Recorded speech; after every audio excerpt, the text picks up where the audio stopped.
12 septembre, une petite balade de reprise, histoire de dégourdir un petit peu les jambes. On va pas aller très loin, du côté de Combles-Laval, et essayer d'aller jusqu'aux cascades de Tuf. Voici le petit hameau de Laval qui donne son nom au lieu. Et juste en dessous, le petit sentier que je vais emprunter, enfin le chemin plutôt, et qui va me descendre 100 mètres plus bas au Cholet. La rivière qui s'écoule dans la Combe. Un petit coup d'œil sur les falaises, encore, parce qu'elles sont fascinantes et vraiment fantastiques. Ah, me voici presque au niveau du Cholet, avec au-dessus de moi la route de Combles-Laval. On va essayer de zoomer pour voir si on voit cette échancrure, cette trace que fait la route dans la roche.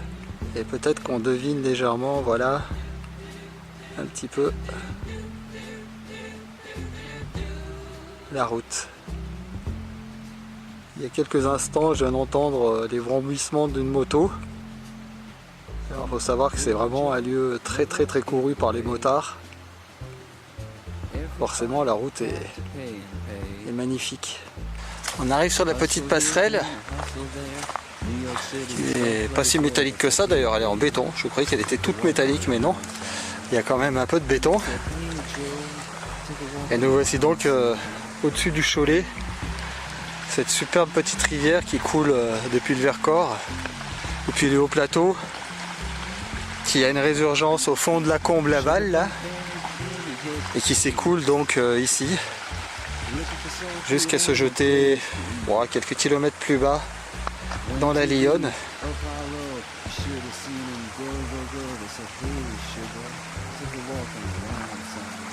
Si on aime la sérénité et la quiétude,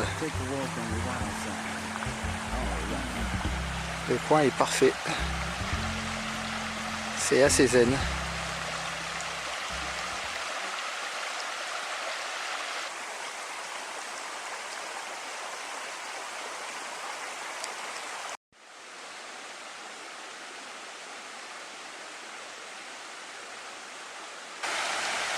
J'allais partir et puis voilà que quelques belles bêtes sont apparues de leur champ. En tout cas, elles sont belles ces vaches. Petit croisement dans la forêt. À gauche, direction Saint-Jean. À droite, on plonge sur le pont des Chartreux, sur Saint-Laurent donc, et aussi sur les cascades de Tuf.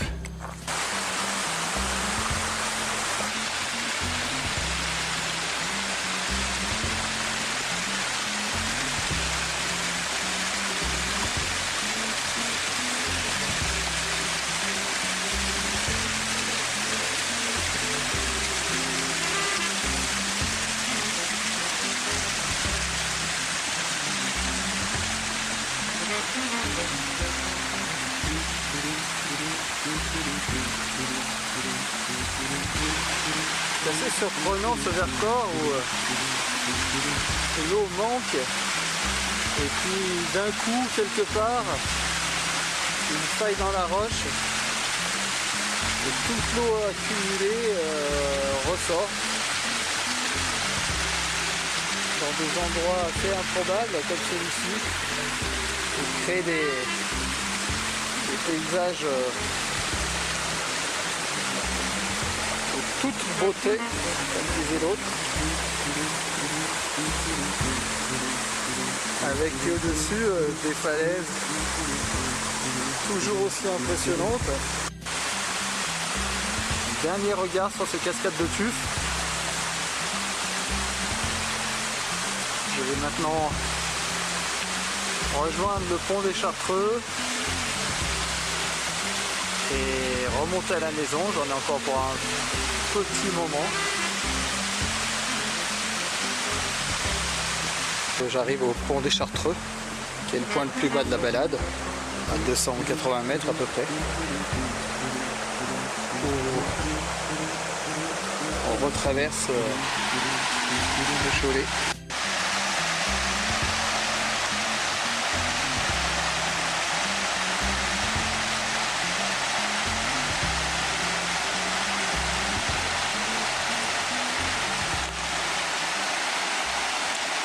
Voici le pont du tram qui a été fermé à la circulation il y a déjà quelques temps et qui sera sans doute jamais réouvert parce qu'il n'est plus en sécurité.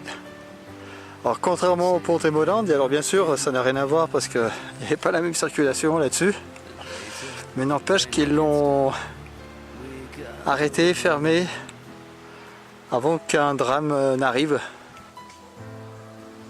Dernier petit bout, toujours sous l'œil du guetteur, que vous apercevez en bas à droite.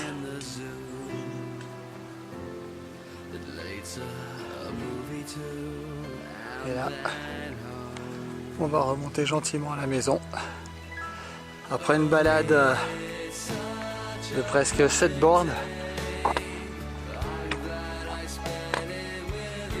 je vais la dédier à Maurice, mon oncle qui est parti ces jours-ci et qu'on a incinéré hier. Je suis malade aussi, ça m'a foutu la trouille, forcément, parce qu'il est parti aussi d'un concert, comme beaucoup de gens autour de nous en ce moment. Alors ça fait un peu tourner la tête en même temps que je tourne la caméra, mais il m'a donné, je crois, assez de courage dans ces derniers mois quand je l'ai vu, pour que moi aussi je continue un petit peu à me battre, même beaucoup plutôt, et surtout ne pas abandonner tout ça.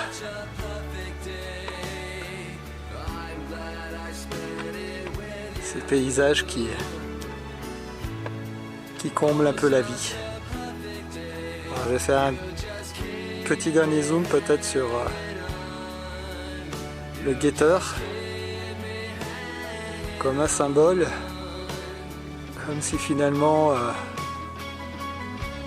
derrière ces yeux là de pierre, de calcaire,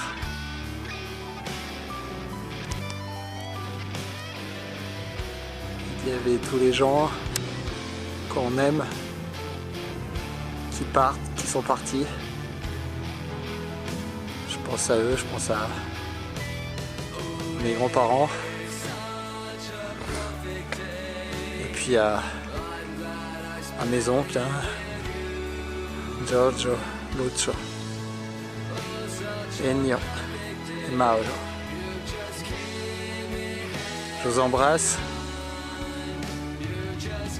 et je vous dis à ciao pour une prochaine balade solitaire. Ciao ciao. Je rentre.